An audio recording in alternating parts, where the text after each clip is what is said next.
Septembre 2019, on découvre le cancer de mon compagnon. Il a rejoint les étoiles au mois de mai et on va dire que 3 mois plus tard, on m'a diagnostiqué également un cancer du sein.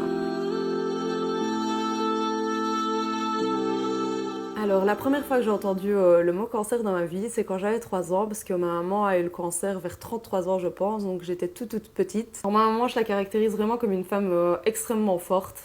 Un peu grâce à elle que j'ai cette motivation de toujours aller de l'avant et que tout se passe correctement. Je trouve qu'à ce niveau-là, on se ressemble et elle a vraiment poussé notre famille à être fort et à toujours vouloir se battre.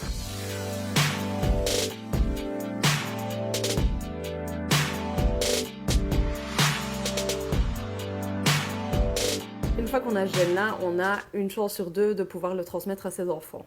Donc à 25 ans, on m'a déjà dit d'aller faire le test, je voulais pas. Et puis mon gynéco m'a parlé qu'en fait, une fois qu'on avait le gène, ça touchait le sein, mais également les ovaires. Les ovaires, c'est un cancer qui est un peu fulgurant et une fois qu'on le constate, il est souvent trop tard. C'est plus difficile à soigner, donc je me suis dit, ok, on va aller se faire tester. On a vu que j'avais le gène pour le cancer du sein et des ovaires.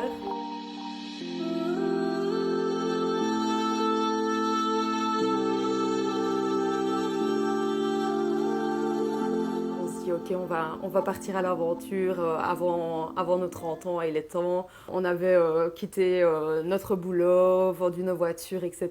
pour se dire, allez, on part un an en Nouvelle-Zélande. Et quelques jours avant de partir, là, bam, qu'est-ce qui se passe? C'est qu'on découvre le cancer de mon compagnon.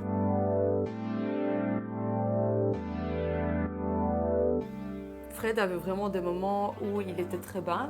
Et puis on voyait que la maladie commençait un peu à s'estomper et à chaque moment on se dit ben voilà, ça marche, ça marche. Et malheureusement ce qui s'est passé c'est que on nous a annoncé que finalement les chimios ne marchaient plus, que les traitements n'étaient plus possibles. On a fait les soins palliatifs à l'appartement. Une fois on a fait aussi une séance vraiment genre on est au cinéma, on a acheté des pop-corn.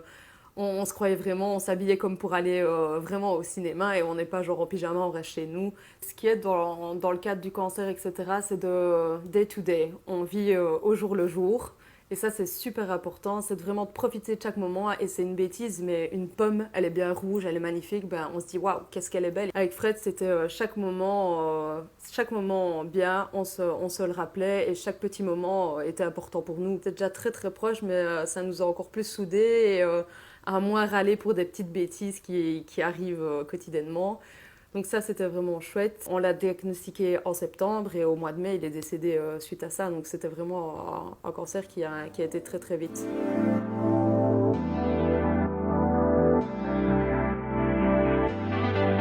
3 mois plus tard, on m'a diagnostiqué également un cancer du sein. Donc au départ, ça fait beaucoup de choses à supporter, mais comme je dis à chaque fois, il faut rester forte à chaque moment. Donc voilà.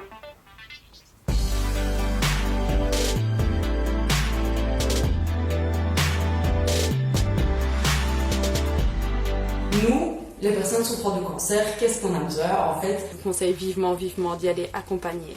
J'avoue qu'apprendre qu'on a un cancer à moins de 30 ans, c'est quand même pas facile. Je vais devoir faire 4 grosses chimios, plus 12 petites. Mais j'espère qu'il sera soigné. Dans ma tête, c'est même pas j'espère, c'est il sera soigné, c'est comme ça. Mon compagnon, son but, c'était de me voir avancer. Il m'a toujours dit avant de décéder, il a dit Auré, tu feras ton deuil comme il faut, mais après, il faut que tu avances, il faut que tu fasses ta vie, il faut que tu te remettes avec quelqu'un, il faut que tu crées toute ta vie, que tu continues, que tu voyages encore. Et il est là-haut, et moi, je suis persuadée que les gens là-haut peuvent nous voir. Donc je veux lui prouver que je suis là pour me battre.